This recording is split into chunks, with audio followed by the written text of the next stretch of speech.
Today we're going to take a look at using DeployHub to update a DNS entry on a DNS server. So we're going to be using DeployHub's applications, components, and the ability to run pre and post actions as part of the process.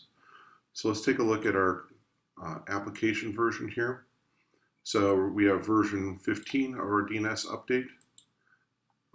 It has one version of a component. This is version 3, so we're doing the third update to our DNS server. And if we take a look at this component itself, we'll see that this component has a couple attributes assigned to it. The first 3 attributes are credential objects that we use to pull from the encrypted vault and allow us to connect to the remote server. So the first one is our SSH connection. Next one, we're going to SU over to root, and to do that we need a user ID password as part of that. And then for the DNS update, DNS dynamic updates uses to process a key called tsig, and this is part of the DNS server configuration. We have to pass across this key as well. We're going to put in a new IP. Let's go ahead and change that to, let's say, 10.80. And then we have the record that we want to update. We're going to update the www record for the domain linuxconfig.org. The next thing we have here is a task file. The task file is the actual template that we utilize to interact with Ansible and have Ansible do all the heavy lifting for us. So with this basic information, we'll be able to make the update very easily. Now, the next time we have a DNS change, maybe for a different record, we would want to create a new version of our base component and a new version of our application. Let's go ahead and take a look at that template that we have. The template is stored in a Git repository. I'm using our GitHub repository for this example. But one of the things we need to do as part of this is we need to actually install a Python library called DNS Python. So we're going to have that installed as part of a pip task. And then we're going to go ahead and pass across those variables that we had in DeployHub over to Ansible as part of the process. So this template can be reused for any type of DNS update. So this is totally reusable.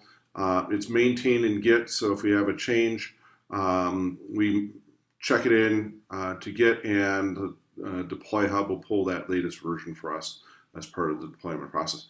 But this is really treating configuration as code between the Ansible tasks being inside of GitHub and DeployHub versioning all your metadata as part of that process. So let's go ahead and do our deployment. We're going to deploy again our DNS update 15. All we have to do is right click and deploy. I'm going to deploy to my dev environment, which is where I have my dev DNS server. And when I deploy to an environment, I'm going to deploy to a set of servers. Those servers can be tagged with what type they are. If it's going to be an application server or DNS server, we can narrow down where this update needs to go at that basis. So let's go ahead and hit OK. And while that's just getting off, we'll take a look at where we are right now. We're at 101 as our current address that's associated to the www.linuxconfig.org. Let's take a look at our timeline. And we can see one of the first steps that we have is the repository, the GitHub repository, the Git repo, being checked out. This is where our task file, our NS update that we're going to use that template. We can see that we're going through the pip task, that's up to date. And now we're going to go ahead and change our address over to 10.80. Now, if you look at the end results, we have Voltron, which is my end server in my my environment. and we have it changed, and it took a couple seconds here. So let's go ahead and take a look and do our dig again, and we'll see that we have our address updated over here. So this makes it very easy to interact with the DNS server through the use of an Ansible template. Other templates can be added out to your GitHub repo, and you just have to tell DeployHub which one you want to use. Like I have a couple out here I've been working with, like making a directory, checking my user ID, those type of checking some permissions on the user ID. So those types of things are all going to be kept in a centralized repo that allows us to really lock down and keep track of who's doing what to our environment. Thank you very much.